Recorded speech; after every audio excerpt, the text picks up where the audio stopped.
Hello everyone, how are you? I hope all are you well and fine children. Also do hard work for your exams. As you know, your exam is running. तो बच्चों आज मैं आपको जो remaining chapter हैं grammar के उसकी revision करा रही हूँ. आई होप आपने पहले भी जो रिवीजन वीडियो चैप्टर 10, 11, 12 की भेजी थी वो आपने देख ली है और आप उसके अकॉर्डिंग अपने एग्ज़ाम की प्रिपरेशन भी कर रहे हैं. तो इस रिवीजन में हमारे चैप्टर 15 और चैप्टर हमारे 17 और जो नोटिस और लेटर वगैरह आएंगे उसकी रिवीजन कराऊंगी. तो चैप्टर 15 हमारी क्या है बच्चों? प्रीपोजिशन है, जो कि क्या होती है?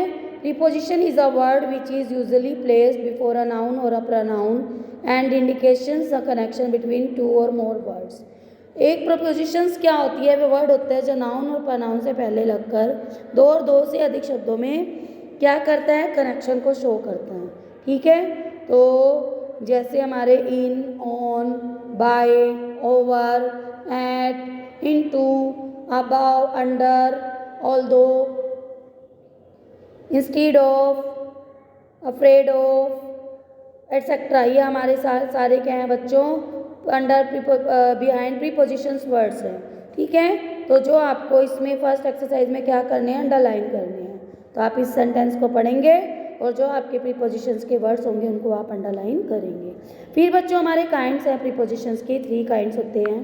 First, prepositions of place, prepositions of time, prepositions of direction. Prepositions of place में बच्चों ये बताया जाता है कि जो समथिंग हैपन, कुछ हो रहा है, वो कहाँ पर हो रहा है. जैसे कि the boys are playing on the beach, बच्चे खेल रहे हैं. कहाँ पर खेल रहे हैं? On the beach. तो ऑन जो क्या है? बीच और बॉयज़ में क्या कर रही है? कनेक्शन कर रही है. ठीक है, फिर है the cat is resting under the tree. Cat rest कर रही है. कहाँ पर कर रही है? ट्री के नीचे कर रही है.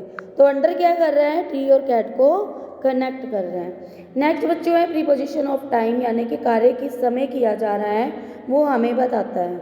ठीक है, उसके वर्ड्स को इंडिकेट करता है. जैसे कि आई गो ऑफिस एट 8 o'clock.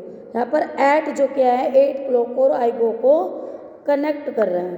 फिर है Christ was born on 25 December. Christ का जन्म कब हुआ था?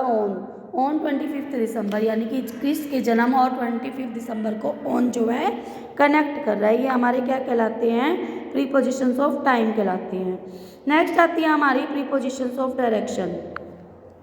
डायरेक्शन मतलब कार्य किस तरह से हो रहा है, किस रूप से हो रहा है, वो हमें इंडिकेट करता है. ठीक है, जैसे कि the cap fell off his head. जो कैप फेल हुई है कहाँ से हुई है? उसके सिर से हुई है. तो फेल का कार्य यानी कि ऑफ क्या कर रहा है? हिज हेड और कैप को कनेक्ट कर रहा है. फिर है the bird flew out of its cage. अब बर्ड उड़ गई. कहाँ से उड़ गई? अपने पिंजरे से बाहर. तो आउट क्या कर रहा है? पिंजरे और बर्ड को कनेक्ट कर रहा है. इस तरह बच्चों ये हमारे प्रीपोजिशंस के वर्ड हैं जो आपको इसमें जो सी एक्सरसाइज है इसमें वर्ड दिए गए हैं, ये आपको फिल करने हैं. ठीक है, ये जो नीचे आपकी ई एक्सरसाइज है इसमें आपको ऑप्शन दिए गए हैं. तो अकॉर्डिंग टू सेंटेंस उसमें क्या प्रॉपर होगा, क्या प्रॉपर प्रीपोजिशंस यूज़ होगी वो हमें यूज़ करनी है. नेक्स्ट बच्चों इंटरजेक्शंस हैं जो कि हमारी सडनली फीलिंग्स आती है हमारे फेस पर किसी गुड या बैड न्यूज़ को सुनकर. ठीक है, यहाँ हमें चोट लग जाती है अचानक, तो हमारे फेस पे जो इनर फीलिंग्स होती है वो हमारे फेस में, हमारे मुंह से वो जो वर्ड्स नॉर्मल लाइफ में हम यूज़ करते हैं, हमारे मुंह से निकलते हैं, वो हमारे इंटरजेक्शंस कहलाते हैं. ठीक है, जैसे कि हुर्रे, जब हम बहुत खुश होते हैं हुर्रे का यूज़ किया जाता है. अलास का यूज़ किया जाता है जब हम बहुत दुखी होते हैं. हेलो जब हम किसी को ग्रीट करते हैं. जब हमें दर्द होता है, चोट लगती है. ओह हमें अचानक कोई ऐसी वंडर कर देने वाली न्यूज़ दिखती है, सुनाई देती है हमें, या कोई सैडनेस फीलिंग्स आती है उसके लिए. जब हमें किसी को साइलेंट क्वाइट कराना होता है उसके लिए हम उसका यूज़ करते हैं. सरप्राइज़ या एंगर में हम वर्ड का यूज़ करते हैं. ब्रेवो यानी कि जब हमें किसी को अप्रिशिएट करना होता है उसके लिए हम ब्रेवो का यूज़ करते हैं. तो यहाँ पर आपको वर्ड्स दिए गए हैं बच्चों, तो आपने अकॉर्डिंग टू सेंटेंस उसमें क्या फीलिंग है, उस सेंटेंस में क्या बात कही जा रही है, उसके अकॉर्डिंग हमें इंटरजेक्शंस का यूज़ करना है. फिर बच्चों हमारे क्या हैं? लेटर हैं. एक बर्थडे पार्टी का लेटर है और सेकंड हमारी एप्लीकेशन है जो हमें परमिशन लेनी है वेडिंग के लिए। तो वहाँ पर बच्चों हमें ये दोनों चीज़ें याद करनी है और यहाँ पर हमें अपने ही स्कूल का नाम लिखना है, ये चीज़ आपको ध्यान रखनी है, ठीक है। तो ये याद करना है। फिर नेक्स्ट बच्चों हमारे नोटिस राइटिंग है।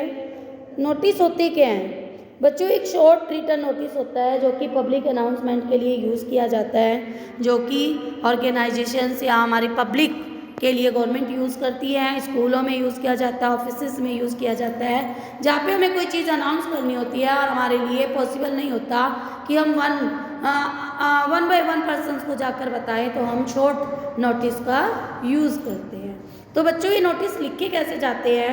नोटिस हमेशा बच्चों बॉक्स में लिखा जाता है और किसने ये नोटिस लिखवाया है उस अथॉरिटीज़ या स्कूल का नाम सबसे ऊपर कैपिटल लेटर में लिखा जाता है। सेकंड नंबर पे हम नोटिस को कैपिटल लेटर में लिखते हैं। राइट हैंड साइड पर हम इसमें लेफ्ट हैंड साइड पर हम इसमें डेट को मेंशन करते हैं।